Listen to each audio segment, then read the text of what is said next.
जी अस्सलाम वालेकुम शहज़ादो, कैसे हो? अच्छा मेरे शहज़ादे, वो जो मैट्रिक कर रहे हैं या मैट्रिक कर चुके हैं, ठीक है, वो ज़रा ये वीडियो गौर से सुनिएगा, ठीक है, इंपॉर्टेंट वीडियो होने वाली है। क्योंकि अक्सर स्टूडेंट्स ये करते हैं कि उनको पता ही नहीं होता कि वो मैट्रिक भी कर लेते हैं और फ़ौरन एडमिशन ले लेते हैं एफएससी में, ठीक है। अब एफएससी में आपके पास ऑप्शंस होते हैं। एफएससी आप प्री इंजीनियरिंग कर सकते हो, प्री मेडिकल कर सकते हो, आईसीएस कर सकते हो, ठीक है, आईकॉम कर सकते हो। तो ये आपके पास 4 से 5 ऑप्शंस होते हैं। अब सवाल ये आता है कि हमें कौन से ऑप्शन को चूज़ करना चाहिए।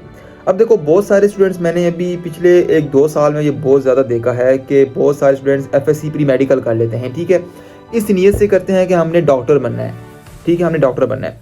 अब बात यह है कि देखो, डॉक्टर बनने के लिए आपको पता होना चाहिए कि एमडी कैट क्लियर करना पड़ता है, तो उसका मेरिट बहुत ज़्यादा है, इतना आसान नहीं है कि फ़ौरन आप डॉक्टर बन जाओगे। अब मोस्टली बच्चों का मेरिट में नाम नहीं आता। बात यह है कि फिर क्या आप प्राइवेट एडमिशन कर सकते हो? क्या सेल्फ पे आप डॉक्टर बन सकते हो या नहीं? कि आप वो जो फाइनेंस है वो बर्दाश्त कर लोगे या नहीं? इन सब क्वेश्चंस के आंसर आपके पास होने चाहिए। अगर लेट्स सपोज हमने डॉक्टर ही बनना है प्री मेडिकल रखने के बाद, अगर लेट्स सपोज हमारा मेरिट नहीं बनता, तो क्या हम प्राइवेट की तरफ जाएंगे या नहीं जाएंगे? अगर तो आप प्राइवेट की तरफ जाते हो, ठीक है, तो फिर एक ऑप्शन मौजूद है। अगर आप प्राइवेट की तरफ नहीं जाते हो, तो फिर आपको सोचना चाहिए कि मुझे डिग्री कौन सी चूज़ करनी है। बात समझ रहे हो नहीं समझ रहे हो?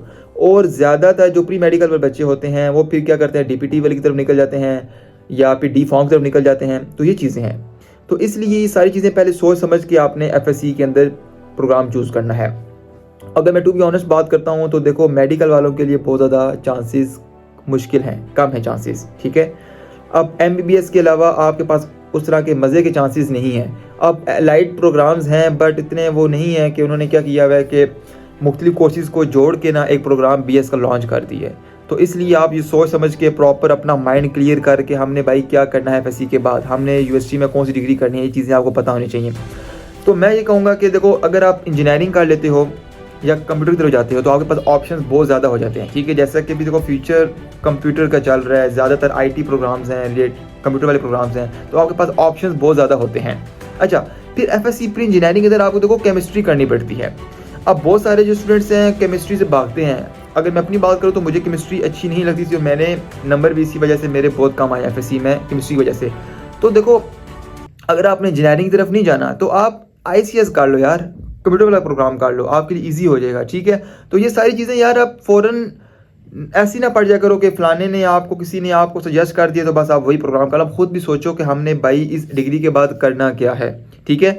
तो ये बस अभी ऑलमोस्ट आपके पेपर्स चल रहे हैं, ख़त्म हो जाएंगे पेपर्स, तो आपने फ़ौरन फिर एफएससी में एडमिशन ले लेना है। तो इसलिए एफएससी प्री इंजीनियरिंग करो, प्री मेडिकल करो, आईसीएस करो या आईकॉम करो, ठीक है। अब जो देखो अकाउंटिंग की तरफ जाना चाहते हो तो आप आईकॉम कर लो, बेहतरीन है। क्या ज़रूरत है भाई आप प्री इंजीनियरिंग करके नंबर भी कम लो, फिर आपने करना, आपने अकाउंटिंग की तरफ जाना है। जो बैंकिंग की तरफ जाना चाहते हो वो आप अकाउंटिंग वाला प्रोग्राम चूज़ करो, ठीक है। तो इसलिए ज़रूरत नहीं है कि आपने इंजीनियरिंग ही करनी है या प्री मेडिकल वाला ही काम करना है, ठीक है। तो ये वीडियो आपके लिए बहुत ज़्यादा इंपॉर्टेंट है, इसको सोच समझ के देखो और आगे शेयर भी करो फ्रेंड्स के साथ ताकि उनका भी फ़ायदा हो जाए।